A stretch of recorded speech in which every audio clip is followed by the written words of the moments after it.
back, listeners, to Heal Inside and Out. And this is going to be quite interesting.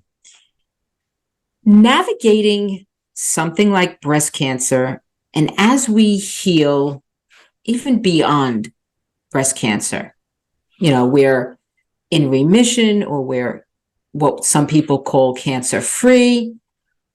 We've gone through so many different changes in this journey. And the truth of the matter is that we have changed. And I hear it all the time. And so what I would like to know here is, how does change influence some of our relationships? It's quite interesting when we get into this conversation. And now that it's part of the new year, what does that mean? How do we reflect and think about what kinds of things we want to experience this year? A new year brings a lot of change as well. And we want to welcome change, because change is good. It's kind of like the seasons. You shed the old and embrace a new, fresh start. And relationships can be exactly the same way. There are all types of different relationships that we want to talk about. A relationship with a significant other, a mother and a child, our jobs, our careers, with our colleagues, and of course, family and friends. But most important is the relationship you have with yourself. And I really want to kind of dig deep into this. So Maggie or Marla, I would just love to hear what stirs up for you. What comes up for you? How are you feeling when you hear the word change and relationships? A lot of stirring going on here. Yeah. Well, and I love how you made the point, Dina, that the change in ourselves influencing the change in our relationships. Because when I think of even just my past 2.5 years, as I've navigated breast cancer and now my ongoing healing, there's been a ton of change. But breast cancer, I've said this before, breast cancer gave me publicly acceptable permission to take care of myself. So it was like, I had to, right? So taking care of myself, right, really ultimately it's about building a stronger relationship with myself, which I'm still doing. I'm still figuring out what that looks like for me. But that then definitely ended up resulting in me being more intentional about my relationships and where I'm spending my time and my energy. And it has had an impact on all my relationships. And my family is one that comes to mind right now, because they're my most important relationship that I've had the longest. And right. I still get a little emotional even thinking about this every time, is that I feel like I'm finally to a point in my life, given this recent, very significant change, that I'm more open with them. I'm more open with them talking about the things that I didn't used to either feel comfortable talking about, or I assumed they wouldn't care about. Sharing my feelings, sharing the things that are important to me. And I am shocked with how well received it has been, and how it has resulted in strengthening the connections that we have. I believe I'm seeing it. Yeah. I mean, I feel exactly the same way. I mean, especially the relationship with my dad has become stronger and stronger. And it was something that was always difficult with me when it came to when he asked me to do things, whether we were living across the street from each other, or now that we're down in Southern Florida and he's still part in New York and still part down here. I always, when he asked for something, I would always just say, yes, yes, yes, yes, yes. And I would really that relationship has been like that since I was a child. And it was generational as well, because you never said no to your parents. It was just, no, it was their way, the highway, end of conversation. And we didn't talk about all these feelings. And, you couldn't express yourself. I could never express myself with my mom. And I just kind of thought about something as you were speaking about relationship with family. Like you said, breast cancer has taught us, the meaning of relationships and what we want and what we don't want. And my mom wasn't here when I was going through my breast cancer journey. And it just dawned on me as you were speaking how I most likely would have changed our relationship because of what I wanted, what I want now, and what I've learned through this journey, and, all of it. And, it's something that just hit me just all of a sudden. And I'm kind of getting a little emotional myself. Wow, that is powerful. Yeah. And so today I do it more and more with my dad and my siblings. It's just like, I tell them how I feel, not worrying about how they're going to react. And 9 times out of 10, it's my own issue of disappointing them. And, the worry about disappointing them. And when you finally say, no, that you can't do something, or that's not going to work for me this time, let's try that time instead. And they're like, okay, fine. And here I am for 3 days worrying about what they're going to say, what they're going to think, what they're going to do, when it was just like, no, it's fine. I think we put that pressure on ourselves, and we don't realize that we have the choice to make the certain decisions that we want in our relationships. The choice is a perfect word for it. And thinking back to what you had said about your mom, I mean, back when it was like, you knew you had the choice, but maybe you didn't think you had the choice, because like you say, in the generation we grew up with, it was just it was a generation where these things weren't talked about. Mm-hmm. And so trying to figure out the monkey mind and the feelings that relationships stir up, and then trying to do something productive with that it's hard. Yeah. Yeah. And it's okay, whether it's family, friends, coworkers, or whoever, it's those relationships that we need to be okay with if we need to let them go. Mm-hmm. And that's very hard to do.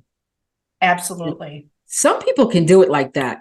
I know a few people that are like, no, sucking the energy out of me, and I'm the drama and whatnot. They're like, nope, not dealing with that. And we worry so much about how the other person's going to feel, which this ties directly to that point of, well, we matter.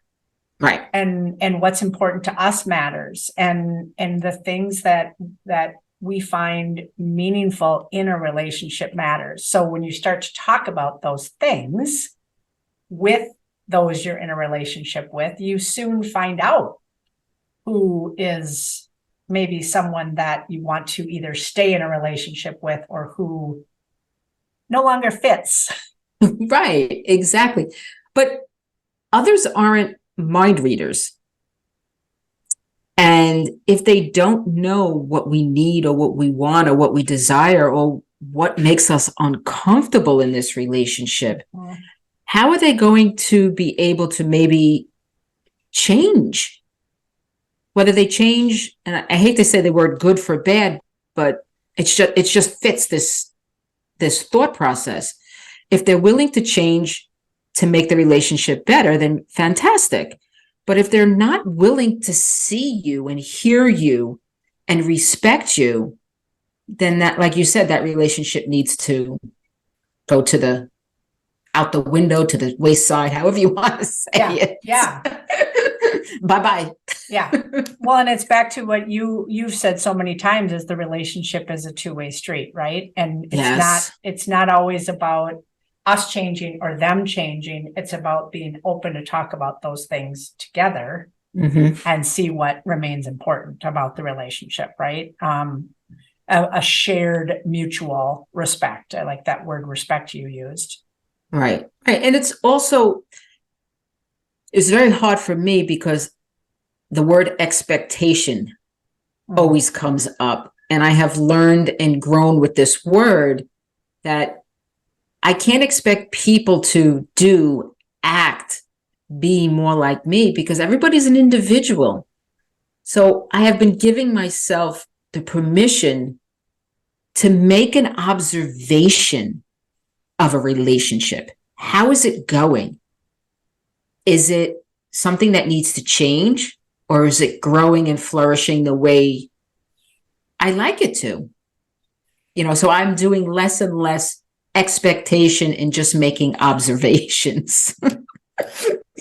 I love the concept of the observation, because it is like that, just observing how conversations go, observing how you feel when you're spending time with the other person. And I think about, with my healing and the things that I'm working on creating more of in my life, a critical part of like my personal growth and my healing is really surrounding myself with the people that help me foster that, create that. And they're not wrong if they don't want to, they're just maybe not for me. Right. Right. Well, and what you made me think of too, Dina, is you mentioned respect and the relationship. And I think a lot of relationships that you have with others also depends on the respect you have for the relationship within yourself. Because if you don't have a respect for your own needs and expectations and what you bring to the relationship, how can you get and or give respect in your outward relationships? It's a piece to work on. Mm-hmm. I mean, I truly believe that age and life experiences make us more aware of what we want out of our relationships. But just, now throw in a cancer diagnosis and going through that entire process, because we're all different and our journeys are so different. It's just trying to navigate it and realize that the time and the energy matters. It really makes it more clear. It really fine tunes it. It does. And I love that, Dina, because if you think about when you're in the thick of something like breast cancer and the treatments and all the unknowns and the fear and the scary part of it all, right? Right.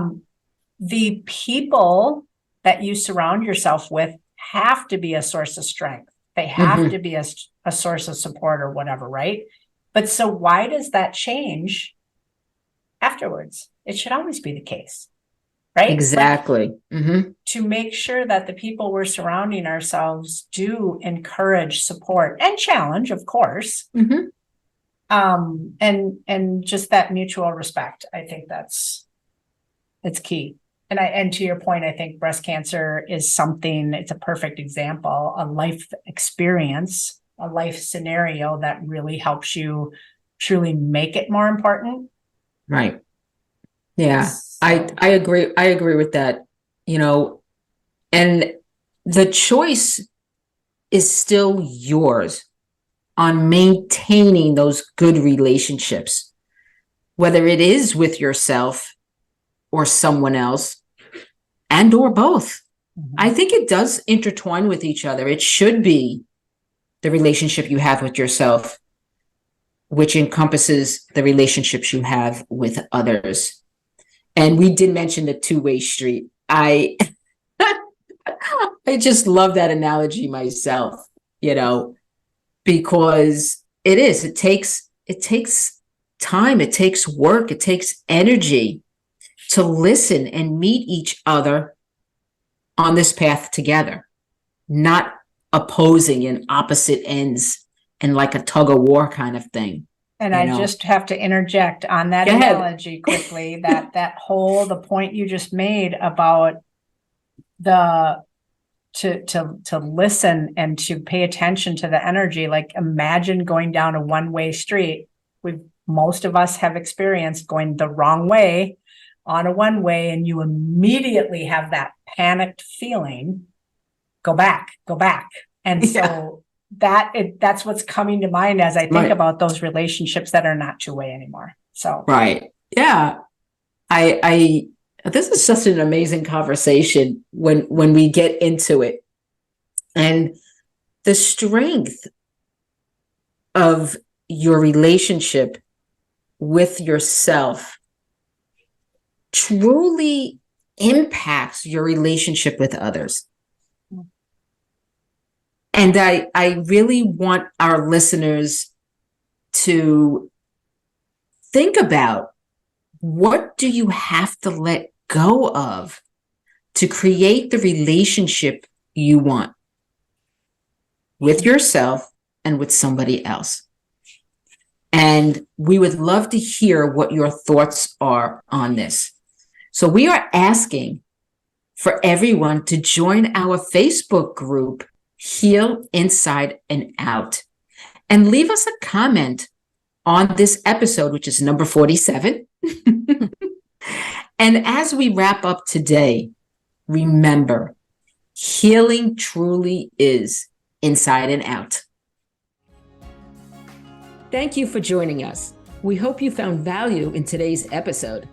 And remember to share your real and raw insights with us by going to healinsideandout.com, where you can also find additional information and resources.